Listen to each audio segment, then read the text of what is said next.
Alright students, we spent most of the first quarter looking at rhythms. Now I'd like to look at the notes on the staff. We're going to be focusing on the treble clef. The treble clef is the clef that usually the right hand of the piano plays in. Children and women sing in the treble clef.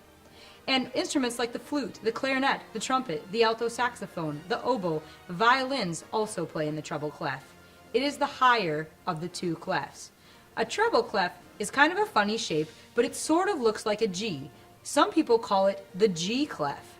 It's also called the G clef because the circle on it wraps around the G line on the treble clef. The notes in the musical scale are alphabetical. Now, it's kind of tricky because we don't always start with A.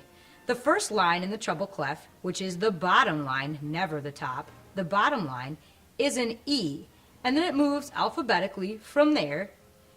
Line, space, line, space, line, space. You get the picture. The bottom line is E, the space F, the next line G, the next space A. See, the musical alphabet only has 7 letters. After the G, it starts over with A. So after the second space A, we get the third line B, the third space C, the fourth line D, the fourth space E, the fifth line F, and above the staff sitting in the space is a high G. That could be a lot to remember, so people have come up with fun ways to remember it. The lines of the treble clef have an acronym. Perhaps you've heard someone say, every good boy deserves fudge, or every good boy does fine.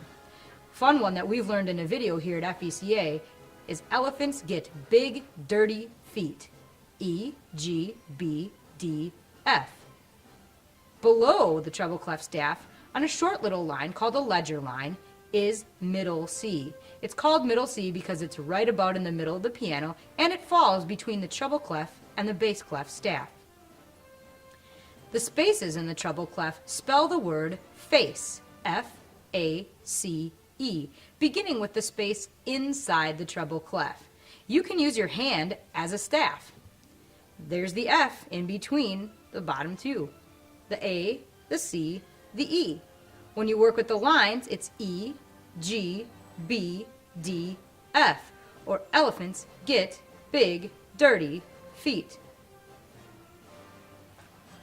In the space right below the staff is a D. You'll remember it's alphabetical. C, D, and then the E, and alphabetical from there. There's no H's, I's, J's, K's, elemental P's in the musical alphabet, so make sure that after you hit a G, you start over with A. Hopefully this will help you learn how to read pitches on the staff a little bit better. In our next video, we'll be combining pitches on the staff with rhythm to make music.